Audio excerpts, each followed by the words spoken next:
자, 반갑습니다. 배동찬 교수의 맛있는 돈 이야기의 배동찬입니다. 자, 여러분 반갑습니다. 여러 부동산 전문가들은요, 앞으로 부동산 가격에 대해서 이렇게들 이야기를 하고 있죠. 부동산 거래가 급감했음에도 불구하고 매도자 우위 시장이 지속되고 있다는 거죠. 또한 다주택자 규제로 매물 출현이 어렵고 전세 수급 불안으로 꾸준히 내 집 마련 수요가 있을 것으로 본다라고 이렇게 수요 공급 측면에서 이야기를 한 분도 계시고요. 금리 인상, 대출 규제로 무주택자 내 집 마련이 주춤할 것이다라고 이렇게 정부의 금융정책에 기한 부동산 수요 감소를 예상하는 말도 있고요. 집값 상승에도 양도소득 때문에 집값이 많이 올랐다 하더라도 실제적으로 집을 팔게 되면 양도소득 때문에 남는 것이 별로 없다라는 거예요. 따라서 양도소득세 부담까지 집값에 또다시 반영되는 셈이 된다. 그러하니까 지금의 부동산 가격은, 아파트 가격은 비정상적인 가격 흐름이 계속 이어지고 있다라고 이렇게 말하는 사람도 있고요. 이렇게 말을 한다는 얘기는 어떻게 보면 정부의 조세 정책에 대한 부분을 이야기한 것으로 보이고요.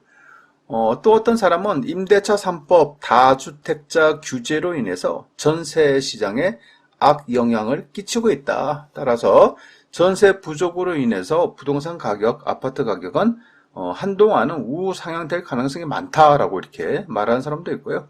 또 어떤 대학 교수는요, 공급 발표는 있지만은 입주 물량 부족, 전세 시장 불안으로 인한 매매 시장 가격 상승 기대감이 여전히 존재할 것이다라고 이렇게 생각하는 사람이 있다는 겁니다. 그리고 어떤 전문가들은요, 대출 규제, 금리 인상으로 인한 중저가 도시 외곽 지역에 있는 그런 저평가된 아파트에 관심을 가져야 할 것으로 보인다라는 이런 이야기들도 있다는 겁니다.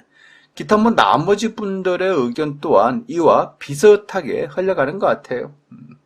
그렇다면 앞으로 투자 방향성에 대한 이런 생각들은 어떠한 생각을 가지는지 좀 살펴보니까요.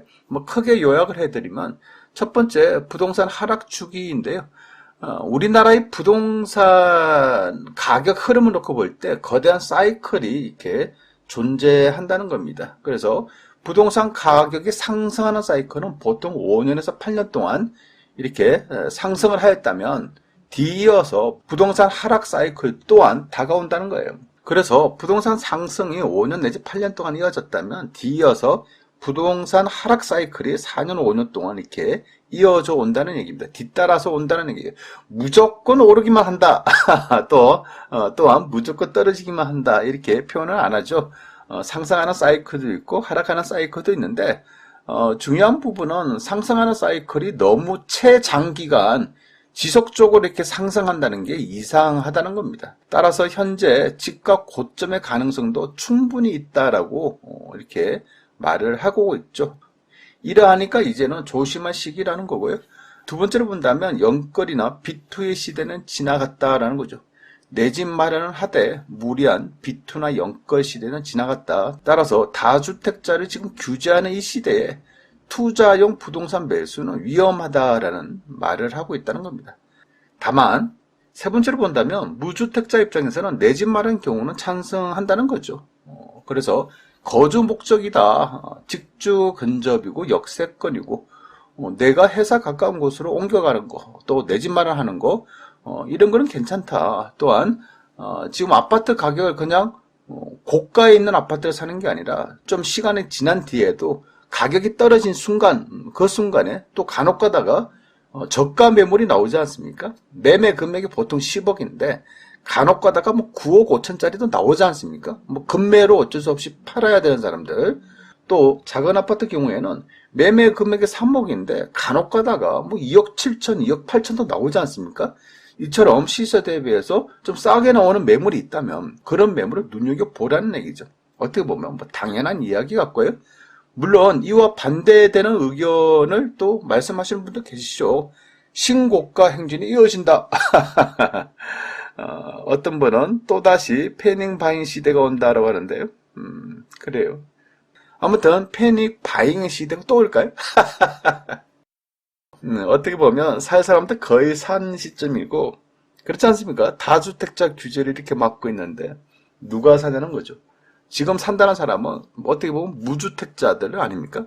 아니면 1가구 1주택에서 뭐 하나 더 사는 그런 사람들이지 않습니까? 과거처럼 1가구 뭐 3주택, 1가구 뭐 5주택, 1가구 뭐 9주택 그냥 무조건 돈이 되니까 사서 모으자 이런 시대가 이제 지나갔다라고 이렇게 말씀드릴 수가 있겠죠. 그래서 이런 시기에 어떤 누가 또다시 패닝바잉을 하겠냐는 거죠. 아무튼 이런 부분은 부동산 가격 흐름에 대한 이야기이므로 그냥 뭐 참고만 하시기 바라고요. 제가 말씀드리고 싶은 거는 저의 의견을 말씀드린다면 부동산 이제는 먹을 게 없다라고 말씀을 드릴 수가 있을 것 같아요. 먹을 게 없어. 그래요. 지금보다 더 오를 수도 있겠지만은 어떻게 보면 취득세 빼야죠. 양도소득세 빼야죠. 그리고 기타 비용 빼죠. 그러다 보면 실질적으로 남는 게 별로 없다는 얘기입니다. 먹을 게 없어요. 또한 부동산 가격이 어깨까지 좀 도달한 느낌인데요. 그러하니 언제 하락할지 모르는 이 시기에 또 대부분의 사람들이 그렇지 않습니까? 부동산 하락 신호가 나타나면 언제든지 남들보다 빨리 나는 부동산을 팔고 나가겠다 라고 생각하는 사람들이 굉장히 많다라는 거예요. 즉 부동산을 무릎에서 사신 분들은 언제든지 지금 팔고 나갈 생각이에요. 무릎에서 내가 샀는데 가슴에서 팔든 뭐 어깨에서 팔든 머리에서 팔든 무슨 상관이냐. 물론 머리에서 팔면 좋겠죠. 좋은데 그 어떤 누구가 지금이 머리다라고 이렇게 말을 할 수 없다는 거예요. 그 어떤 누구든. 그러니까 무릎에서 사신 분들이야 지금 어깨만 대도 지금 부동산의 매도 신호가 떨어지면 팔고 나갈 이처럼 준비되어 있는 사람이 굉장히 주변에 많다는 거예요. 이런 와중에 젊은 사람들이야 IMF 때 부동산 폭락 경험해보지 못한 그런 사람들, 외환위기 때 부동산 폭락이나 닷컴 붕괴 때 부동산 폭락을 전혀 경험해보지 못한 사람들은 이렇게 얘기하겠죠. 사두면 오른다. 하지만 연세 좀 있으시고 또한 부동산으로 불을 일군 사람들 그리고 부동산 폭락을 한 번이라도 겪어본 사람들 입장이라면 부동산의 경기, 부동산의 흐름이 언제든지 하락으로 전환될 때는 나는 과거의 경험이 있기 때문에 언제든지 팔고 나갈 그러한 준비를 하고 있다는 얘기예요. 따라서 이제는 그러한 시기가 부동산을 팔고 나갈 시기가 언제냐 2, 3년 뒤에 다가올 것이냐 아니면 3, 4년 뒤로 다가올 것이냐 이런 선택의 문제뿐이라는 거죠. 또 혹시 모르죠. 전 세계적인 금융위기 같은 분위기가 갑자기 다가온다면요. 이러한 시기 또한 앞당겨질 수 있다는 겁니다.